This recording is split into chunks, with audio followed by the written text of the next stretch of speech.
नमस्कार,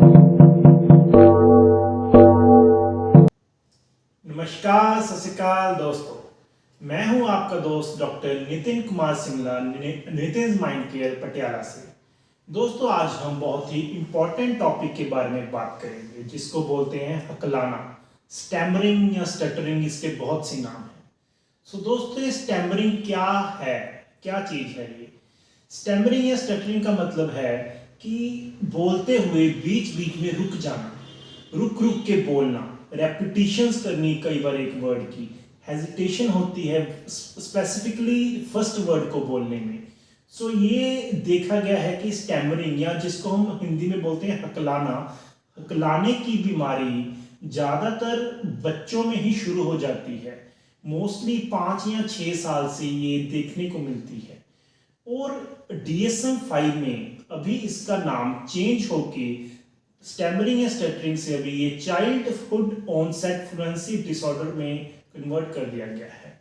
सो दोस्तों, childhood onset fluency disorder, इसका मतलब है कि बचपन में ये शुरू हो जाती है और जो फ्लुएंसी है, जो फ्लो है कम्युनिकेशन का, स्पीच का, उसमें इंटरप्शंस होती हैं। सो ये बच्चों में शुरू हो जाती है और इसमें काफ़ी ज़्यादा देखा गया है कि बच्चे फिर इसमें अवॉइडेंस शुरू कर देते हैं, क्योंकि उनको शर्म आने लग जाती है, एम्बैरेसमेंट बहुत ज़्यादा फील होती है।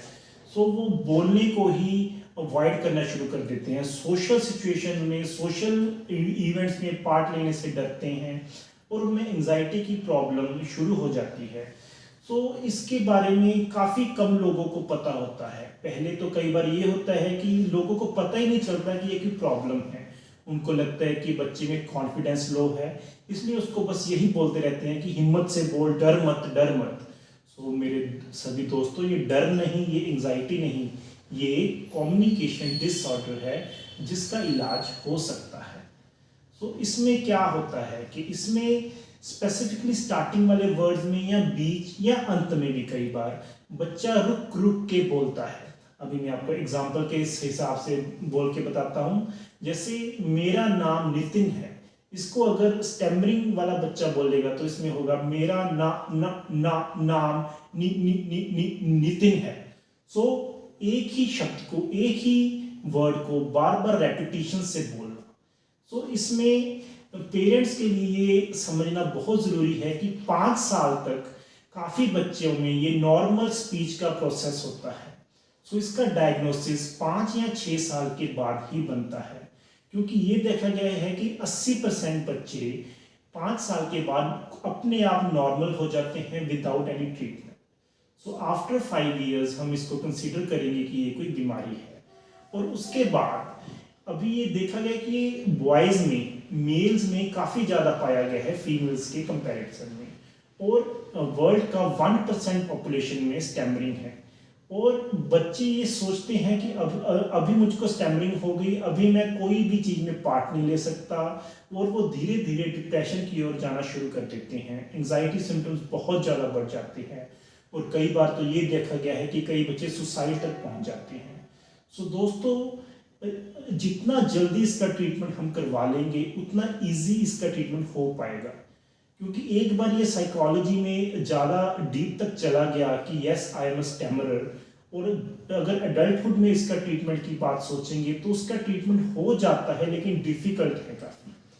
सो एज अर्ली एज पॉसिबल इसका ट्रीटमेंट करवा लेना चाहिए।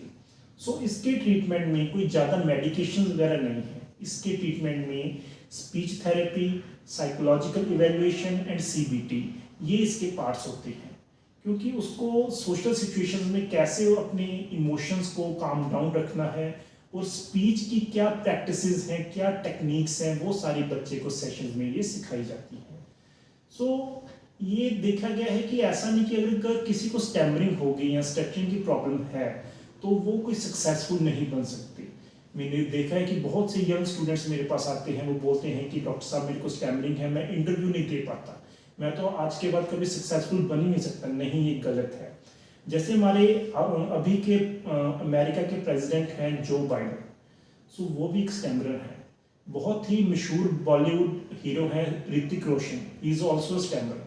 सो स्टैमरिंग कोई ऐसा नहीं कि है कि आप उसमें सक्सेसफुल नहीं हो सकते। बस आपको एक डेडिकेशन और एक प्रॉपर गाइडेंस की ज़रूरत होती है, तो आप बहुत ईजिली इसको कोप कर सकते हैं, इसको ओवरकम कर सकते हैं। क्योंकि मैंने देखा है कि ज़्यादातर लोग मानते हैं कि ये स्पीच डिसऑर्डर ही है, नहीं, it is a psychological disorder.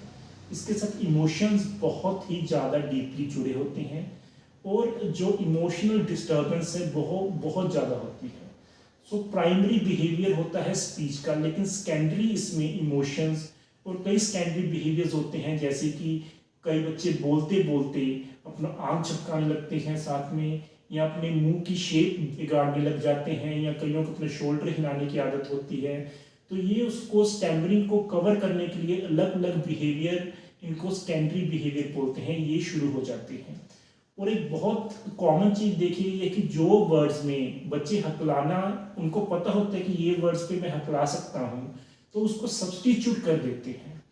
तो ये सब्स्टिट्यूट करते करते करते बच्चा बहुत इरिटेट हो जाता है, थक जाता है कि कितना सब्स्टिट्यूट करेगा। सो यही मेरी सबसे रिक्वेस्ट है कि सब्स्टिट्यूट कभी मत कीजिए, इसका प्रॉपर ट्रीटमेंट करवाइए।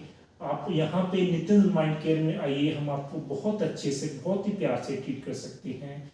सो दोस्तों, स्पीच डिसऑर्डर्स जो स्टैमरिंग है, चाइल्डहुड ऑनसेट फ्लुएंसी डिसऑर्डर, बहुत ही ईजिली, बहुत ही अच्छे से ट्रीट हो सकता है, इसको कंट्रोल कर सकते हैं।